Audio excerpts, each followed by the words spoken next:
joining us, host of the Bulwark podcast and MS Now political analyst Tim Miller, former Republican governor of North Carolina Pat McCrory, MS Now senior White House reporter Vaughn Hilliard, and MS Now senior legal reporter Lisa Rubin, because there's a legal angle to this.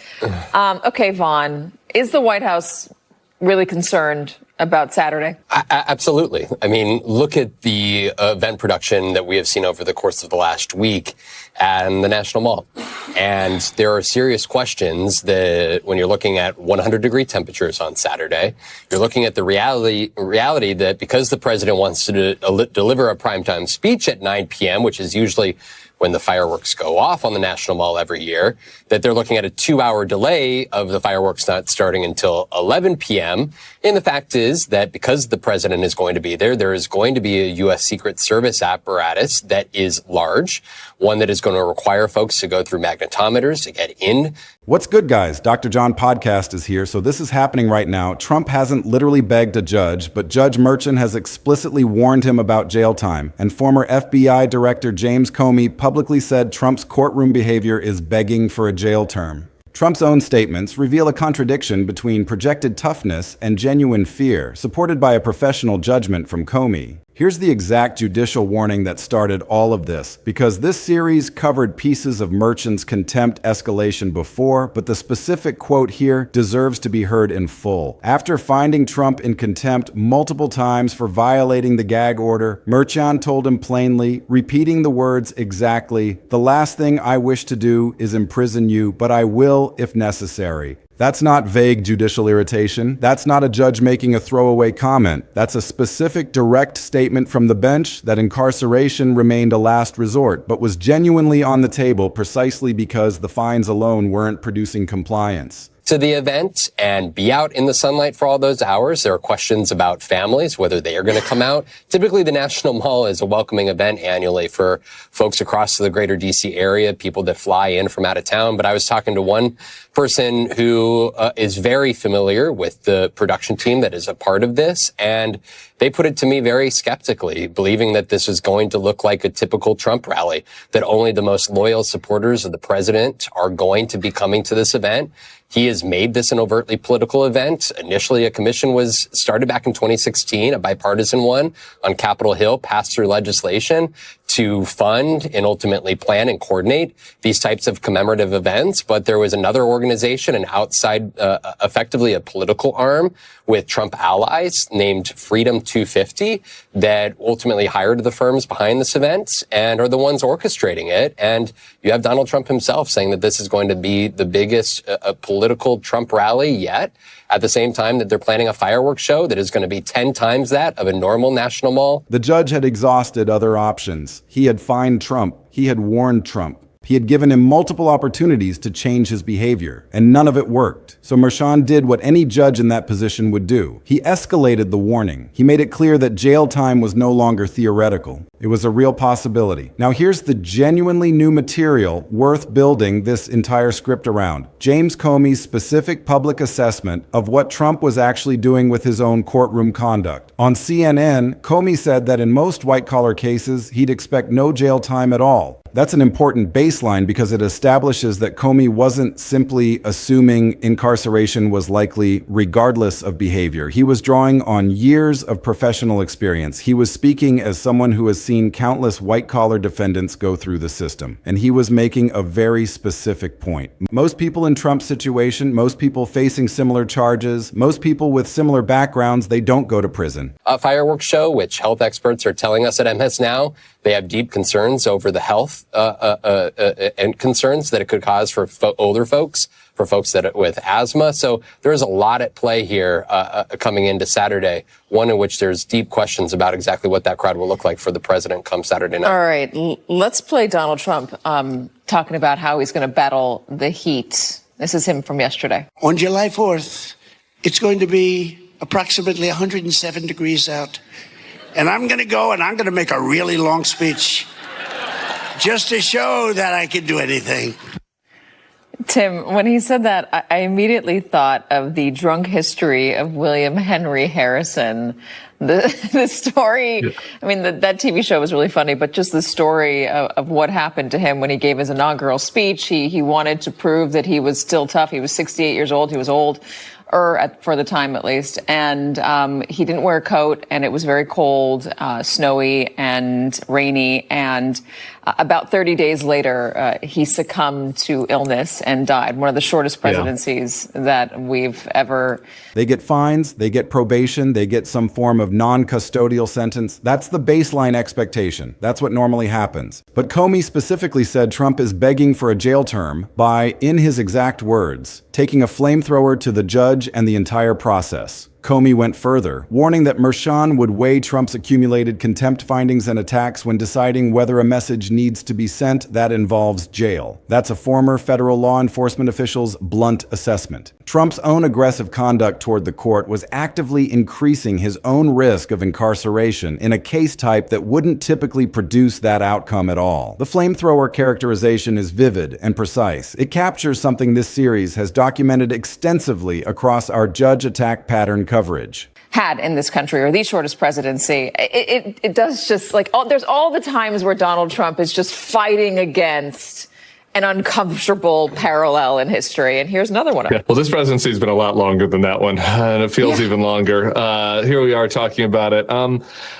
He's talking at like 9:50 at night, so it's not going to be at the peak of the day in the heat.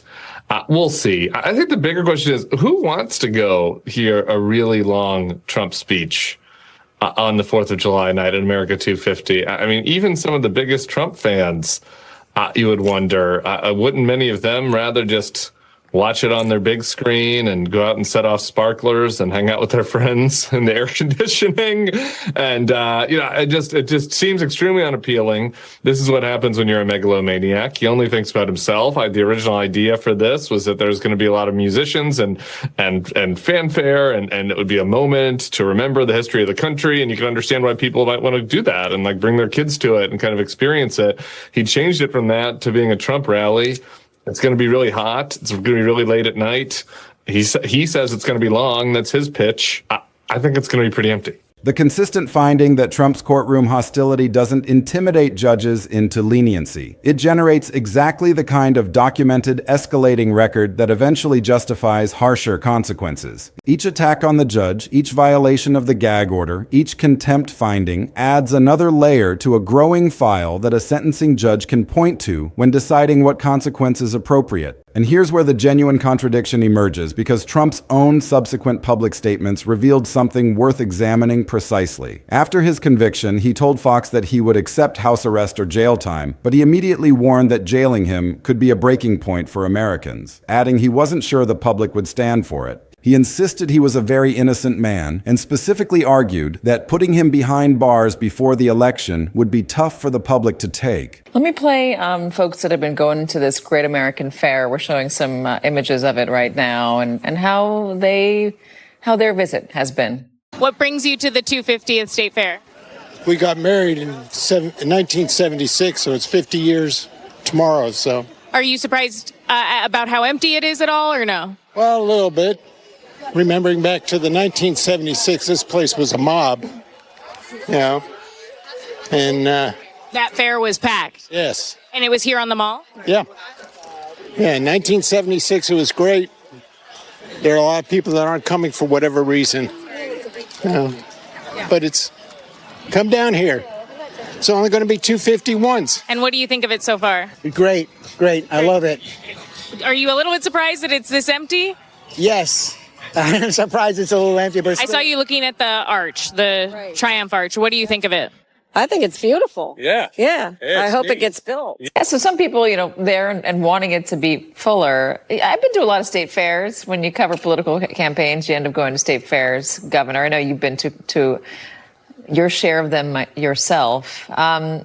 Is this a state fair? Language clearly designed to sway both the judge's eventual sentencing decision and the broader political narrative simultaneously, and then separately on another network. He bragged that he told one of his own lawyers not to beg for anything on television about keeping him out of jail, claiming he was okay with that possibility, and specifically wanting to project toughness. So here's the accurate version of this story. Publicly performing "Don't Beg" bravado, while simultaneously, through a completely different channel, actively pleading with the public to see any potential jail sentence as an unjust, destabilizing breaking point. That's the contradiction. That's the story. And it's more revealing than either the simple "Trump begged" headline or the simple "Trump is tough" narrative would capture on its own. Let's take apart exactly why that contradiction matters. Let me walk through Merchan's specific warning language first, because the precision of his phrasing deserves careful attention beyond a simple jail possible summary. The last thing I wish to do is imprison you, but I will if necessary, is a remarkably measured statement from a judge who had by that point already fined Trump multiple times for gag order violations. Notice the structure. Merchan explicitly states his personal preference against incarceration. He's not eager to jail a former president, and he says so directly, but he immediately pairs that stated reluctance with an unambiguous commitment to act if the pattern of violations continued. That combination, genuine reluctance paired with genuine willingness, is precisely what makes the warning credible rather than performative. A judge simply threatening jail without any stated reluctance might read as posturing designed to intimidate. A judge explicitly stating he doesn't want to do this but will reads as someone who has exhausted alternatives and is stating a considered reluctant conclusion rather than an emotional threat.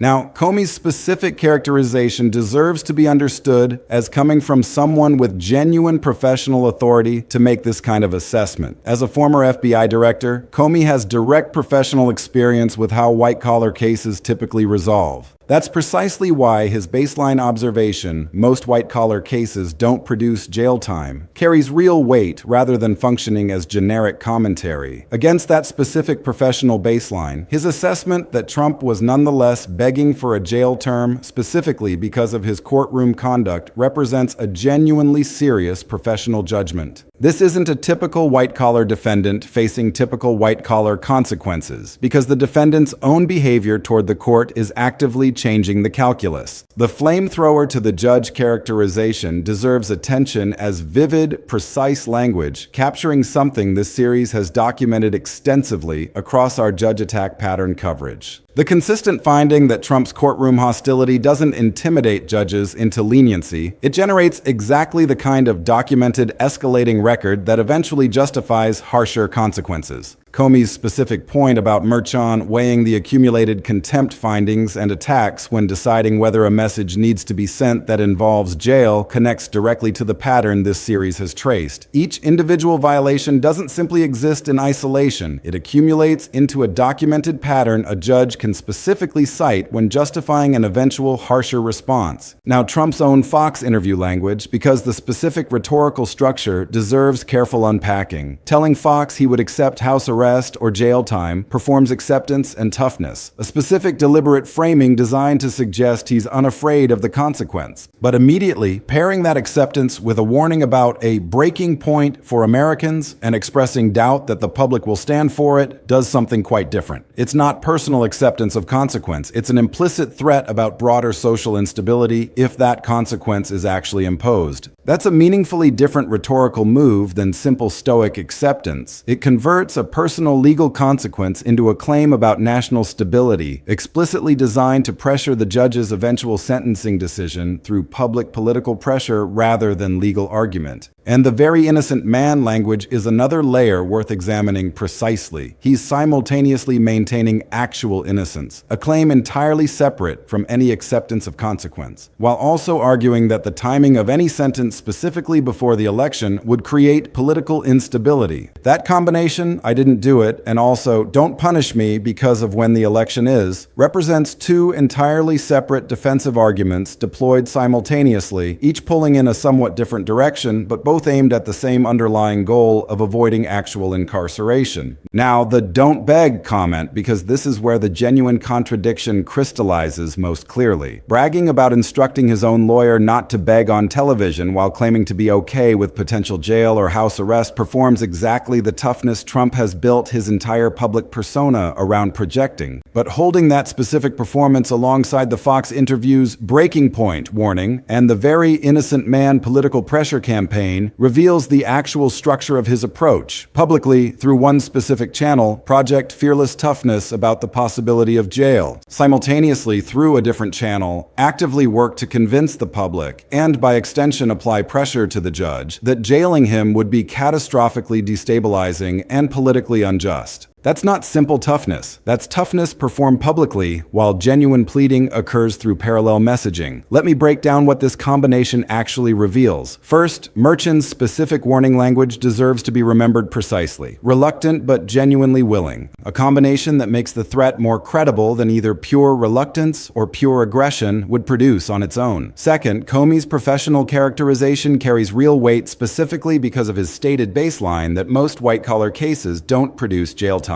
His assessment that Trump was nonetheless begging for exactly that outcome through his own courtroom conduct represents a serious professional judgment from someone with direct relevant experience, not generic political commentary. Understand precisely why the "don't beg" instruction and the breaking point warning represent the same underlying fear expressed through two entirely different rhetorical registers. The "don't beg" comment performs strength for an audience that values toughness and defiance. The breaking point warning performs vulnerability and appeals to social stability for a different audience, one that might be moved by concerns about political consequences rather than personal toughness. Both messages, delivered to different audiences through different channels, serve the identical underlying goal: avoiding actual incarceration. This to the broader judge-attacking pattern this series has documented extensively in our immediately preceding script, because Comey's flamethrower characterization and Merchan's specific jail warning are the direct continuation of exactly that pattern. Every attack on the judge, every gag order violation accumulates into precisely the documented record Comey specifically identified as something Merchan would weigh when deciding whether jail was actually warranted. Fifth, the very innocent man claim deserves to be held separately from the acceptance of consequence that Trump simultaneously offered, because those two positions logically pull against each other. Genuine acceptance of a consequence typically doesn't require simultaneously maintaining innocence in the same breath. The two arguments coexist here specifically because each serves a different persuasive function for a different part of his audience, rather than reflecting any single coherent legal or personal position. Why the specific phrase "begging for a jail term," chosen deliberately by a former FBI director rather than a purely partisan commentator, carries particular rhetorical weight in this story. It reframes Trump's aggressive courtroom posture not as strength but as a specific behavioral pattern actively working against his own stated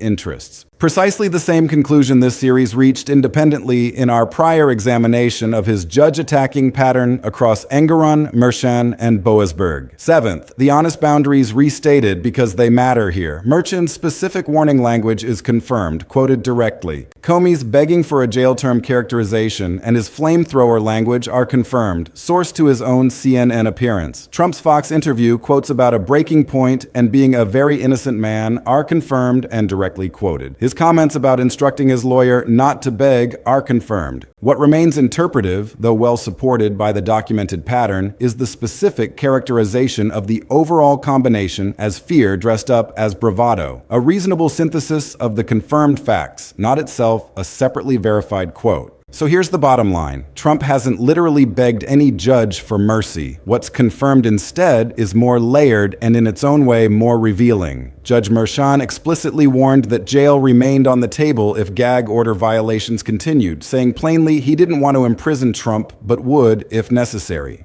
James Comey, drawing on his own experience that most white-collar cases don't produce jail time, specifically characterized Trump's courtroom hostility as begging for exactly that outcome. And Trump's own subsequent public statements reveal a genuine documented contradiction, instructing his lawyer not to beg on television while simultaneously warning through a separate Fox interview that jailing him could be a breaking point threatening public stability, all while maintaining he remains a very innocent man. That's not simple toughness, and it's not literal begging in the physical sense the headline's word choice might initially suggest. It's a documented pattern of projected strength paired with parallel, genuine pleading for public sympathy. Precisely the combination Comey's phrase captures with more precision than any literal reading of Beggs ever could. There's a broader point worth making about why the specific psychological mechanism underlying this contradiction, projecting toughness to one audience while pleading for sympathy through another channel, deserves to be understood as a coherent, if internally contradictory, communication strategy, rather than simple confusion or inconsistency. This series has documented across dozens of prior scripts Trump's characteristic pattern of message segmentation, delivering different, sometimes directly contradictory framings to different audiences depending on what each specific audience is most likely to respond to favorably.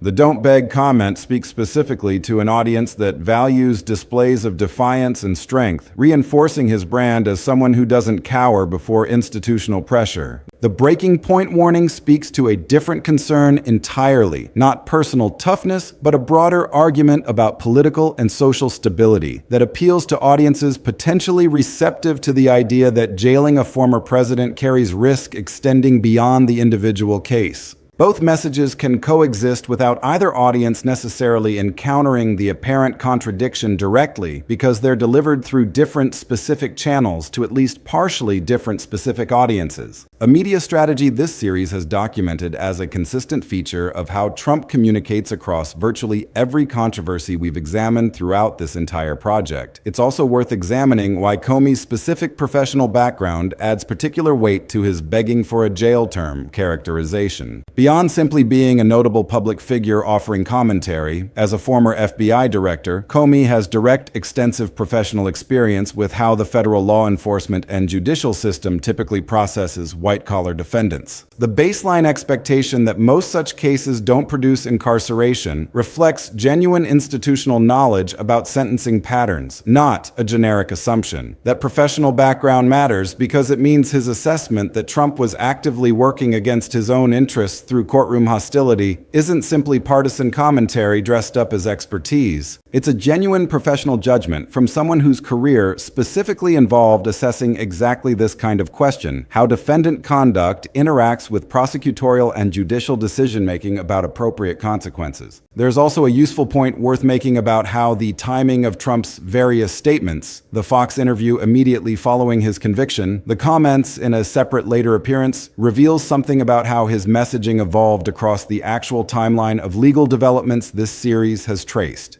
The immediate post-conviction Fox interview, with its breaking point warning, represents Trump's first substantial public response to an actual guilty verdict. A moment of genuine immediate political and legal jeopardy, where the breaking point framing served an obvious urgent purpose, attempting to shape the sentencing decision that would follow. The later comments about instructing his lawyer not to beg represent a subsequent separate messaging moment further removed from the immediate shock of conviction, where projecting confident toughness became the more useful frame for that specific moment in that specific audience. That evolution, urgent political pressure, immediately after conviction, followed by performed toughness, once some time had passed, suggests the specific messaging deployed at any given moment tracks closely with what serves the most immediate strategic need rather than reflecting any single fixed position about how he genuinely feels regarding the possibility of incarceration. It's worth applying the same verification framework this series has maintained throughout every prior script to any future claims about Trump's statements regarding potential jail time, because sentencing developments in ongoing cases will likely generate additional commentary and potential embellishment as they unfold. Ask whether any claimed new statement about accepting or fearing jail is attributed to a specific dated interview or public appearance, exactly the standard this script applied in confirming the Fox and other quotes. Ask whether any claimed judicial statement about jail time is quoted precisely and sourced to actual court proceedings, consistent with how this script handled Merchan's specific language. And recognize that the genuine documented contradiction already established here, toughness performed publicly, fear-based pleading performed through a parallel channel, is significant enough on its own confirmed terms without requiring any additional embellishment to illustrate the underlying pattern. Watch these specific developments going forward, because this story, like every other one this series has covered involving ongoing legal proceedings, contains genuinely trackable next steps, distinct from any single moment's rhetoric. Watch whether any future gag order violations actually trigger the jail sanction Mershon specifically warned was on the table, since that would represent the direct testing of exactly the threat this script has documented in precise language. Watch whether Trump's public messaging continues the same dual-track pattern, toughness to one audience, warnings of instability to another, as any future sentencing developments unfold, since that consistency would further confirm this as a deliberate strategy rather than a one-time contradiction. And watch whether Comey's specific prediction proves accurate, whether Mershon's eventual sentencing decision, if it ever reaches that point, does in fact weigh the accumulated contempt findings and courtroom hostility in exactly the way Comey's professional assessment anticipated it would.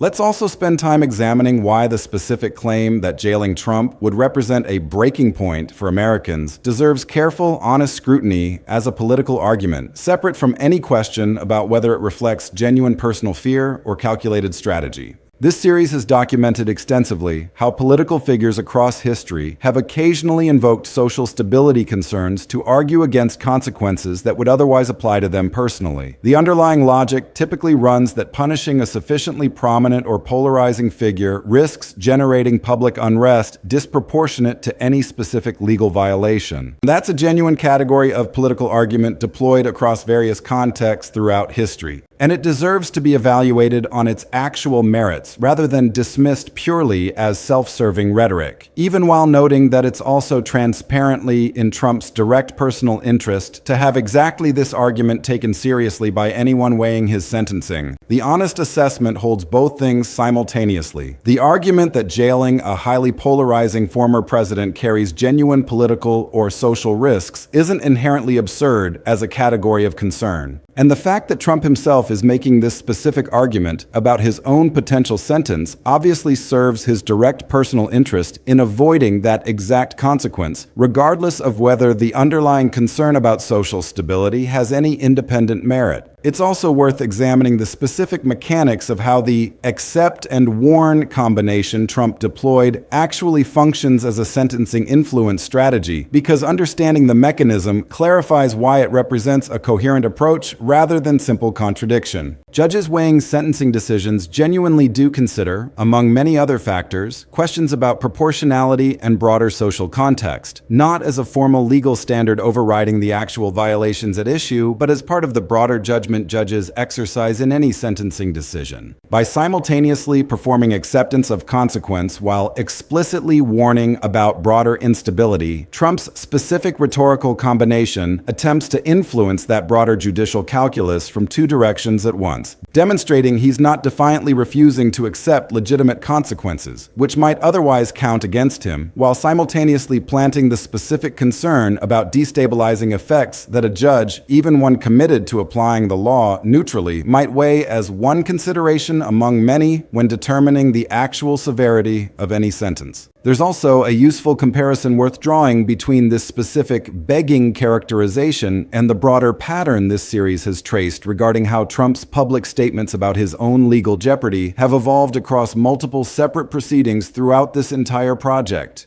We've documented his response to the fraud judgment, his reaction to various Supreme Court rulings, his handling of the Boasberg impeachment demand, and its subsequent boomerang into formal impeachment evidence, and now this specific pattern regarding hush money sentencing exposure. Each instance shares a recognizable underlying structure: aggressive, often counterproductive public conduct in the moment, followed by some combination of defiant rhetoric and strategic pleading once actual consequences become concrete and immediate. That recurring structure suggests this isn't a one-time contradiction specific to the hush money case, but a broader, consistent pattern in how Trump navigates the gap between abstract legal jeopardy and its concrete imminent realization. Aggressive when consequences remain theoretical, a mixture of defiance and pleading once they become genuinely close at hand. And it's worth considering what this specific pattern reveals about the broader relationship between Trump's public performance of strength and his documented underlying legal strategy throughout this entire saga. This series has traced across our judge attack pattern examination how his aggressive courtroom conduct consistently produces worse legal outcomes, rather than the intimidation effect it's apparently designed to achieve. This specific begging pattern adds a complementary layer to that finding. Even as the aggressive conduct continues generating documented consequences, the actual underlying communication strategy reveals genuine concern about those consequences expressed through parallel channels that don't require abandoning the public toughness performance. That combination, publicly performing indifference to consequence, while privately, or at least through separate channels actively working to prevent that same consequence, represents a specific, sophisticated form of strategic communication that manages to maintain the toughness brand his political identity depends on, while simultaneously pursuing exactly the kind of sentencing influence campaign a genuinely fearful defendant might be expected to run. So here's the final, complete framework worth carrying forward from this examination. Trump has not literally begged any judge in the physical sense the word might initially suggest, but the confirmed record here reveals something more precise and more revealing. Judge Merchan's explicit statement that jail remained on the table despite his own stated reluctance to impose it. James Comey's professional characterization of Trump's courtroom hostility as begging for exactly that outcome, given how unusual jail time typically is in comparable white-collar cases, and Trump's own documented parallel messaging, instructing his lawyer not to beg on television while simultaneously warning through a separate interview that jailing him could break the country and insisting he remains a very innocent man. That combination isn't simple toughness, and it isn't literal pleading either. It's a sophisticated dual-track communication strategy that performs strength for one audience while genuinely working through an entirely separate channel to prevent the exact consequence that strength claims not to fear. Comey's specific word choice, begging, captures that underlying reality with more precision than any simpler characterization could. The documented record across Merchan's warning, Comey's assessment, and Trump's own contradictory statements confirms exactly that pattern.